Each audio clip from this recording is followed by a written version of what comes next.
Is that all there is? Of course not! This is the void! We don't venture out into the void. Not even I know what's out there. Hello everyone. Today we're going to be talking about stuff. Alright, so I'll cut to the chase. When the Amazing Digital Circus came out, sometime last year, I don't know when, I thought it was pretty cool.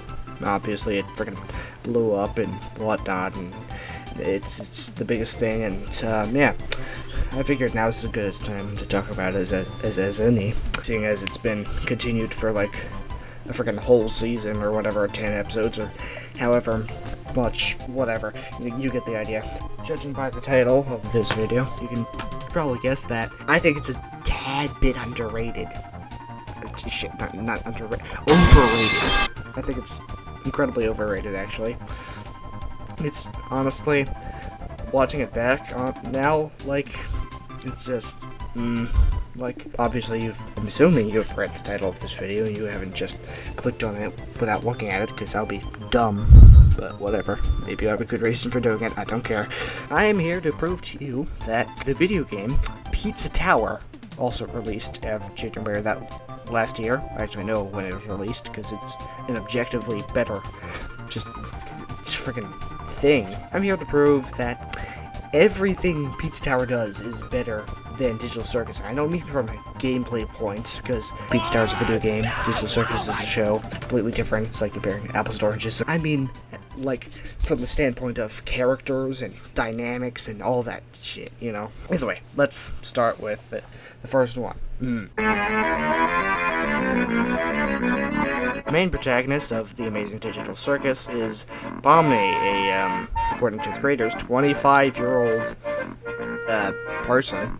So Bomni's general, like, just character attributes are extreme anxiety, which is totally fair, considering the circumstances she's under. Plot is, presumably, from what I can gather, she's in a video game, you know, a VR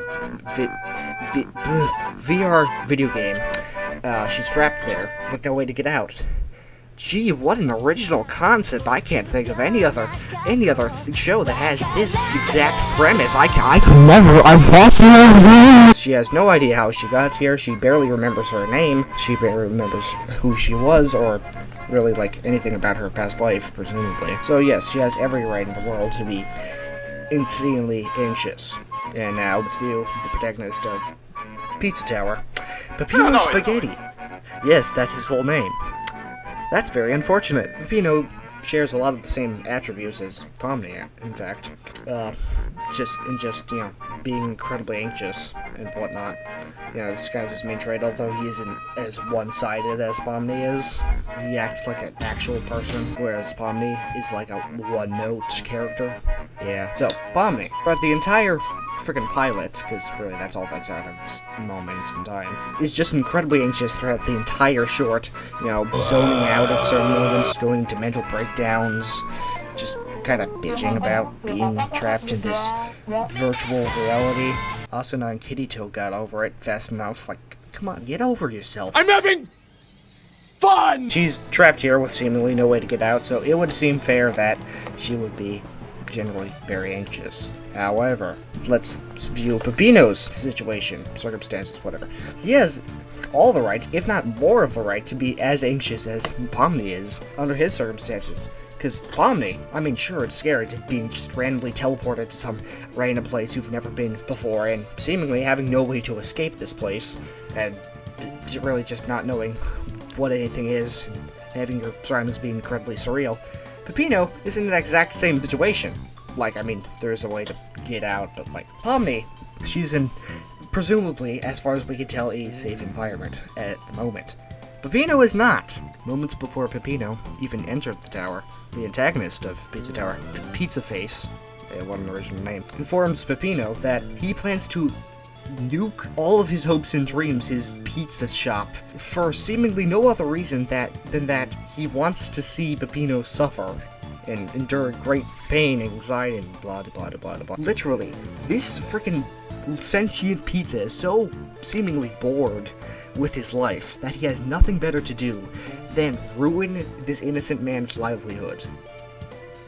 unless you want to take the MatPat theory seriously, and that is all Five Nights at Freddy's. Yeah, like I can't believe that. Fuck what? Both bookending the cutouts from the beginning of the tutorial, as well as signaling that Pizza Boy himself is the thing trying to keep Peppino from escaping. Don't be afraid, though. They just like to say hi. Absurd. So, Peppino is in even more of a dire situation than Pomni is in, as every second he remains in the pizza tower, his life and all of his friends' lives and his entire friggin' pizzeria, I guess you could call it, is in danger. His entire freaking life. And with each step he comes closer to accomplishing his goal of defeating Pizzaface, the greater the danger he puts himself in. Whereas Pomni just has to endure fucking Jax's shenanigans for like 30 minutes. So, I mean, Jax is an asshole, but he doesn't deliberately try to kill anyone. At least not yet. I always come back! Let's compare the reactions. Pomni, I don't know, she kind of reacts like how you would expect to react if you're in the same situation as her. Peppino reacts with about the same level of reaction that Pomni has. However, to put it lightly, he doesn't lose his shit. He keeps his wits about him. He always, like, you know, he cracks jokes at the player every now and then. He has the sense to use his friggin' abilities to their fullest extent to help him maneuver throughout the tower, whereas Pomni acts like a whiny bitch and constantly zones out and essentially does nothing to escape aside from going through a bunch of doors. I mean, I guess that is how you would escape, but like she doesn't, like, you know, interact with the other characters more than, hey, where's the exit? Can you get out of here? Okay, no, guess I'll go to try and escape myself. You know, you could have asked them, like, how was your day?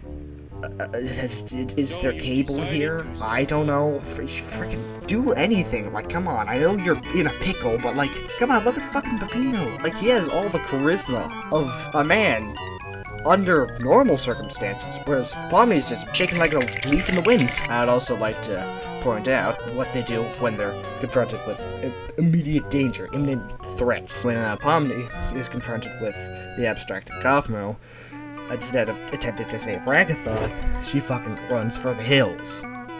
Pussy. Whereas Peppino obviously freaking screams his lungs out whenever he's confronted with a fucking Pepperman. But like, he still has the balls to stay there and fight, right? I mean, I guess he couldn't really leave if he wanted.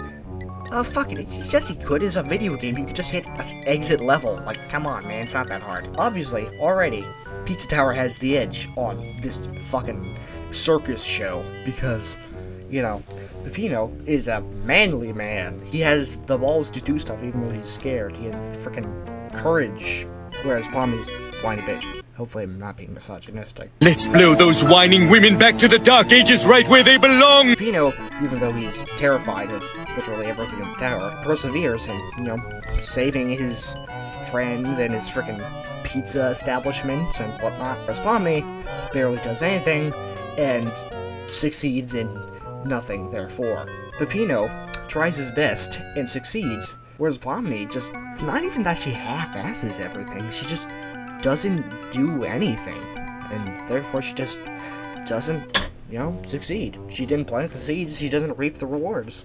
And it's that simple. And that, and just like fucking Peppino is a more charismatic guy, and he's just 10 times more expressive, even though he doesn't say a single word save the occasional grunt or scream. Whereas Pomni is fully voice acted. And yet, her voice is, it's kind of subpar in my opinion. Her facial expressions don't nearly express what she's feeling as well as Peppino's do. Like, not by a long shot. Now that we've gone over that, clearly Pizza Tower has a better protagonist than Amazing Digital Circus. Now, let's move on to... Everybody wanna be a superstar. Get a lot of money, drive fancy cars. It's almost a staple in every single, just like creative media in general. Books, video games, shows, movies, freaking, I don't know, radio shows, podcasts, stone tablets, I don't know. You have your protagonist, and then you have, you know, the friends, the side characters, their accomplices. Unless you're going for really edgy, spooky horror and they don't have anyone. It's like, you're all alone in the darkness. Obviously, Amazing Digital Circus has a wider array of characters for Pomni to interact with, Even though she doesn't ever interact with them, at least in the pilot. than Pizza Tower does. Pizza Tower certainly does have a wide array of colorful characters, although only a few of them are actually friendly towards Peppino. On Amazing Digital Circus, we have Kane, Jax, Gangle, Ragatha, and Zooble. Am I forgetting anyone? I might be forgetting someone. Oh yeah, and Kaufman, although Kaufman can't really be considered a character, I guess. Then you got the guys in the doors. Oh shit, yeah, I'm forgetting Kinger. God, he's so forgettable. On Pizza Tower's side, we have Gustavo, Brick, Mr. Stick. He's not really a friend, but like he just tried to kill Peppino, I guess. So yeah, that's kind of it for Peppino. He has significantly less allies than Pomni does. However, we can count out Jax, honestly, on Pomni's side, because he's just an asshole. And honestly, speaking of Jax, I would like to draw a parallel to Pizza Tower and Amazing Digital Circus here, in just terms of character development. So, in Amazing Digital Circus, we don't really know how long these characters have existed inside this digital realm, how long they've just been here talking to each other, you know, with Kane. Teeth guy, what do you want to be, Beetlejuice? When you first enter the Pizza Tower, you have, Gustavo, Peppino's, work associate, friend, whatever. On the first floor, you get this funny little, animation where, Gustavo is chased around by the annoying rat. That's what they're called. They're called annoying rats. The annoying rat Brick. At first, Gustavo is completely terrified by the fact that there's a rat literally bigger than him chasing him around the tower. As we progress to the second floor, we see them just fucking duking it out, dude. They're beating the shit out of each other. Holy shit, man. Look at them go. And then on the third floor, we see that they've formed a truce. On the fourth floor, they're just like playing poker. And that in the dark depths of floor number 5, they're actively, comforting each other. Just like being scared as buddies. Except when Peppino's looking, they're just being cool badasses. Gustavo and Brick, over the course of the game, freaking know each other for like about an hour, right? If we're going by game time. And here's the thing, okay? In less than an hour, they freaking met each other, fought, called a truce, and became fast friends. So much so that they actively aid Peppino in completing levels in freaking Gnome Forest and Pig City. Gustavo and Brick have had more character development in less than an hour than all of the characters in Amazing Digital Circus have had in presumably years. Let me elaborate. So, frickin' like Ragatha and Gangle and whoever the fuck else have known frickin' Jax specifically for presumably years, or at least months, right? For some prolonged amount of time. They still never ever stand up to frickin' Jax's incessant bullying. They never do anything about it. They just kind of act like he's just kind of here. They'll never get rid of him. They even allow him, this absolute fucking asshole, to just push them around like there's some... Like, what the fuck? Gustavo and Brick worked out their differences in less than an hour. Whereas the cast of Amazing Digital Circus have still not stood up to Jax after presumably years. Like, holy shit, man. Like, that just makes them unlikable on a whole nother level. I'm sure if they just, told Kane, he would probably do something about that in just a humorous way. Like, making Jax work in frickin' Starbucks or whatever was teased in that trailer. But, yeah. Alright, I'm recording this after I actually recorded the segment about the side characters, but I'm just gonna put this, like, in that segment, in post, because I want to make this argument. All the characters in Pizza Tower actually feel like their own separate characters. Bosses and Peppino and frickin' Mr. Stick. Like, they all actually feel like legitimate characters, whereas the characters in Digital Circus all feel like they're one-note characters. Like, Pomni is, oh, I'm so scared of being in Sword Art in a circus. Ragatha's like, I am supportive. Gangle's like, Jax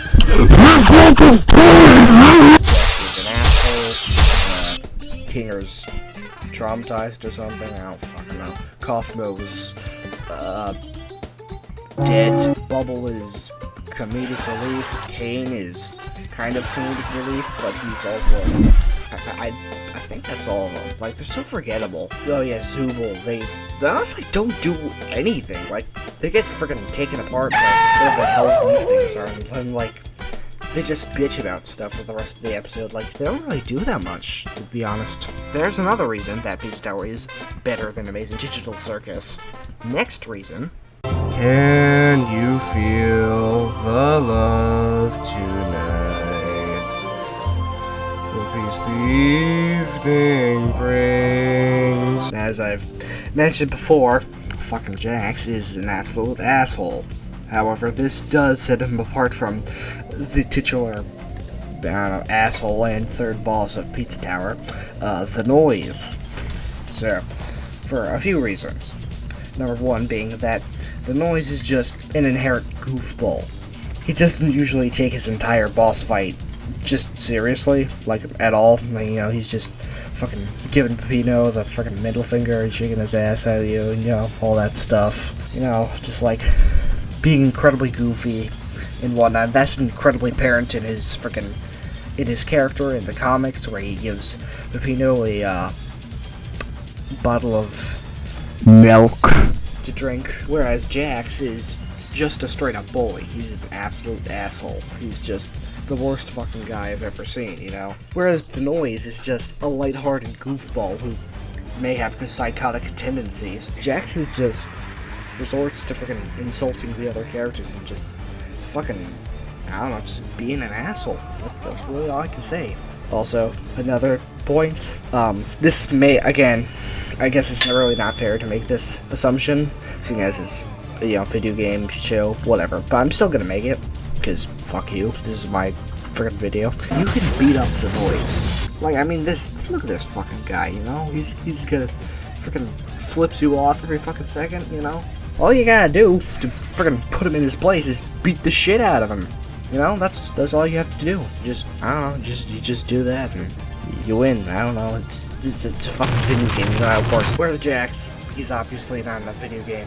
You can't beat the shit out of him, because he's in a show. Okay, Glitch, if you ever make a video game, please give us the option to beat the shit out of everything, because A, that just makes it a better video game, and B, Jax is becoming my fucking personal punching bag, dude. You ever seen that freaking image of, like, his render with, like, the teeth exposed or whatever? Yeah, he's gonna look like that after I'm done with it. Also, 2 more points to add. The Noise has a girlfriend. Jax does not. Jax gets stupid. And also, Jax, A, did not have an entirely separate game mode dedicated to him. And B, 2, Jax did not have some of the best music I've ever heard composed entirely in his honor. So, yeah, fuck Jax. I know your type, tall, dark, and dead. You wanna bite all the petals off of my head. Both of these series have spooky monsters, because we're not just family-friendly franchises, we gotta have edge. Except Pizza Tower actually did it right. I'll explain why. Hey, this is editing me again.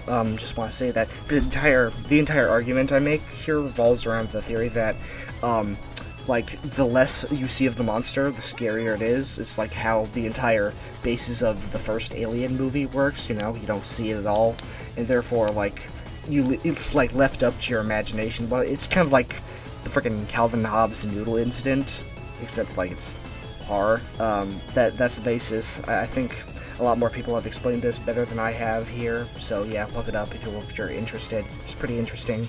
It's a very good way to base your horror. So anyway, by the beginning of Digital Circus, you know, you get the title sequences like, Kaufmo didn't show up today, and, like, it's just like the cardboard cutout. They kind of glaze over that, which is kind of the correct thing to do here. They directly draw attention to the fact that Kaufmo's, like, they haven't seen him in a while. They go to his room, and they open it up, and oh shit, there's spooky drawings on the walls, and oh no, there's this monster in here, and it's actually Kaufmo, and blah blah blah. It's fairly obvious that something bad is happening to Kaufmo by the time they start bringing attention to him, if you put the pieces together. It's not a bad reveal per se. I don't know, it's a tad bit cliche, but I won't fault it on that front. However, I will fault the fucking monster design. It's just incredibly lazy. Like, it's just a bunch of eyes. It's a triangle monster. Like, what the hell? They're like, oh, let's move around some some polygons and stick some eyes on it, and we got a monster. Like, it's the most uninspired, least threatening thing I could ever imagine. And it's made even more non-threatening by the fact that frickin' Kane seems to have complete control over it. And he's like, yeah, I'll just put it in the basement or whatever. And it's like, okay, then what's the point? It's not even a scary monster, because even its frickin' glitchy effects aren't everlasting, because he just snaps his fingers and everything's fine now. It doesn't pose a threat at all. And yeah, it could be argued that, like, oh, it symbolizes, like if you go insane, then there's no way that you're not able to die. Existential crisis and whoa! Yeah, okay, I get it. You're trying to be edgy. It's kind of work. Nah, it doesn't really work.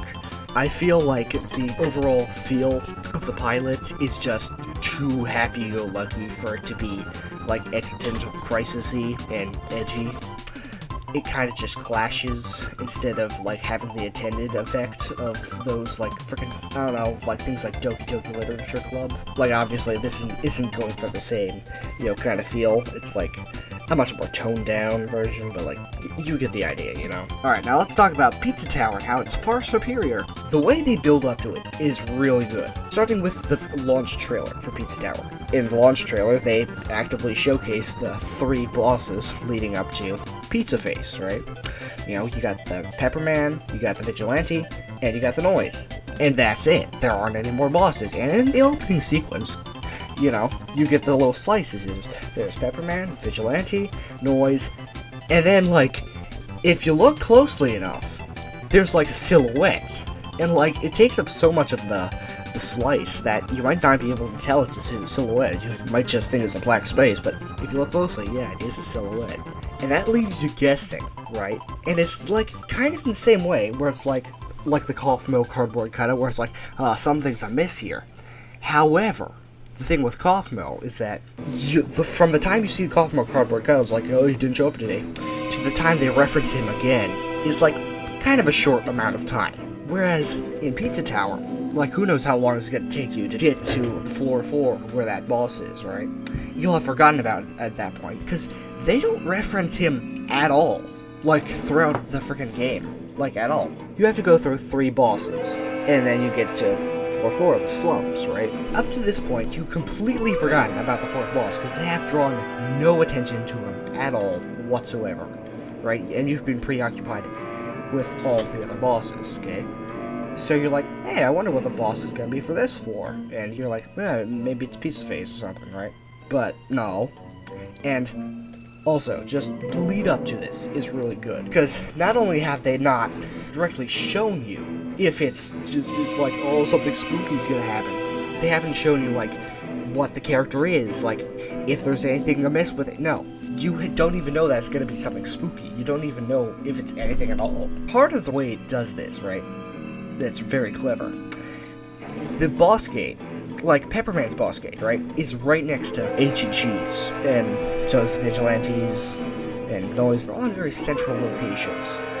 Whereas the boss gate for floor 4 is all the way up. You have to run up a wall to get to it. It's in a very isolated corner. And, like, you get a nice, like, moment of surprise when it comes up and it's Peppino's head on top of the gate, and you're like, huh, that's a little strange. And then you go in, and it's fucking Peppino on the fight screen. You're like, what the hell? And then it starts, and you're like, oh shit. And, like, here's the thing, right? All that happens in, like, less than 10 seconds. It's not dragged out, and by the time the fight starts, you're like, okay, something's definitely going on. It's like a clone or something, because it's fake Peppino, The player has got the gist of what's happening by that point. They've got that it's supposed to be spooky and scary and skeleton and whatnot, and they get it. And it doesn't waste any more time with it.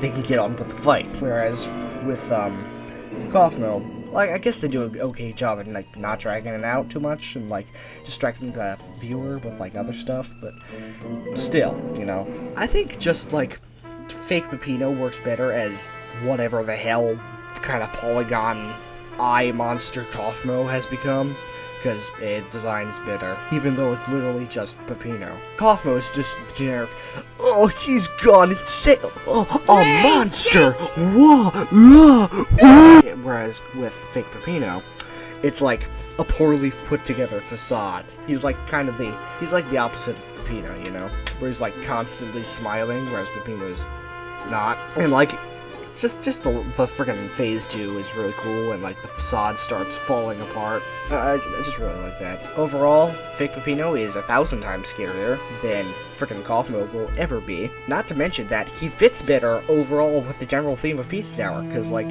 he fits perfectly with the art style and whatnot. And after Pizza Tower subsides, after you beat Pizza Face, he comes home to the frickin' Peppino's Pizza with you. He's just like kind of your ally now. Cough Mode is just kind of out of place. He barely serves a purpose, other than just to be spooky and edgy, and like show that this world's like, oh, it's spooky! I fear no man, but that thing,